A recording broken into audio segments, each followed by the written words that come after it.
কেন? দই কিনবে? কেমন করে কিনবো? আমার তো পয়সা নেই। কেমন ছেলে তুমি? দই কিনবে না তো আমার বেলা বইয়ে দাও কেন? আমি যদি তোমার সঙ্গে চলে যেতে পারতুম তো যেতুম। আমার সঙ্গে? হ্যাঁ, তুমি যে কত দূর থেকে হাঁটতে হাঁটতে চলে যাচ্ছ, শুনে আমার মন কেমন করছে। বাবা, তুমি এখানে বসে কি করছো?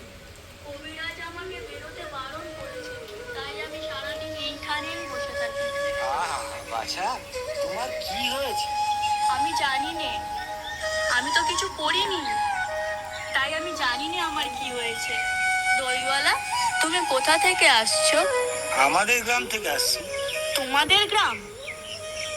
অনেক দূরে তোমাদের গ্রাম?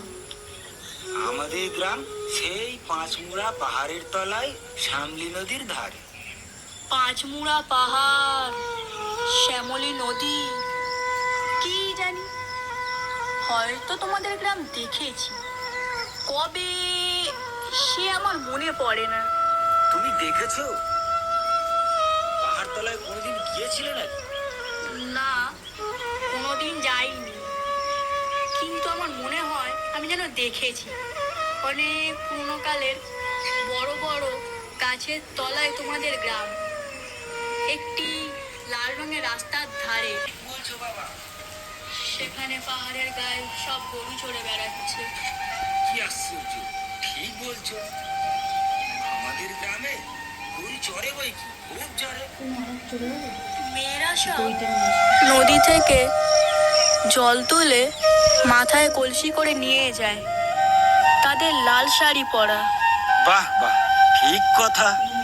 আমাদের গোয়ালপাড়ার মেয়েরা নদী থেকে তো জল তুলে নিয়ে যায়, তবে কিনা তারা সবাই যে লাল শাড়ি পরে তা নয়।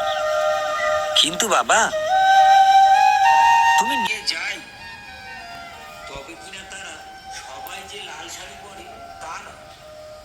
কিন্তু বাবা, তুমি নিশ্চয়ই কোনোদিন সেখানে বেড়াতে গিয়েছিলে। সত্যি বলছি দইওয়ালা, আমি একদিনও যাইনি। কবিরাজ যেদিন আমাকে বাইরে যেতে বলবে সেদিন নিয়ে যাবে তুমি তোমাদের গ্রামে। যাবো বই কি বাবা, খুব নিয়ে যাবে। আমাকে তোমার মতো এরকম দই বেচতে শিখিয়ে দিও, ওই রকম বাঁকা দিয়ে, ওই রকম খুব দূরের রাস্তা দিয়ে। মরে যাই, দই বেচতে যাবে কেন? এত এত পুঁথি পড়ে তুমি পণ্ডিত হয়ে উঠবে। না না, আমি কখনো পণ্ডিত হব না।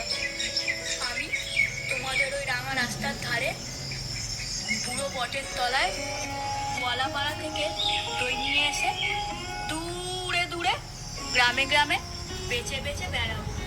কিরকম করে তুমি বলো? দই, দই, ভালো দই, আমাকে সুরটা শিখিয়ে দাও। হাই পোড়া বাবা, এই সুর কি শেখাবার সুর? না না, ও আমার শুনতে খুব ভালো লাগে। আকাশের খুব শেষ থেকে যেমন পাখির ডাক শুনলে মন উদাস হয়ে যায়, তেমনি ওই রাস্তার মোড় থেকে ওই গাছের সারির মধ্যে দিয়ে যখন তোমার ডাক আসছিল, আমার মনে হচ্ছিল কি জানি, কি মনে হচ্ছিল।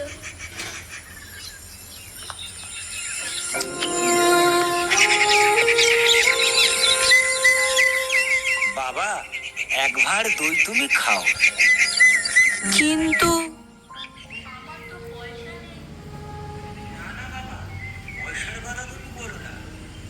তুমি আমার দই একটু খেলে আমি কত খুশি হব।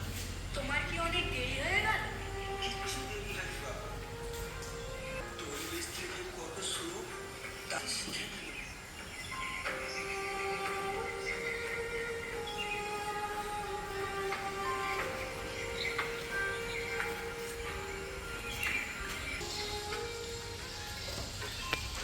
দই, দই, ভালো দই, সেই পাঁচপুরা পাহাড়ের তলায় শ্যামলী নদীর ধারে গোয়ালাদের বাড়ির দই।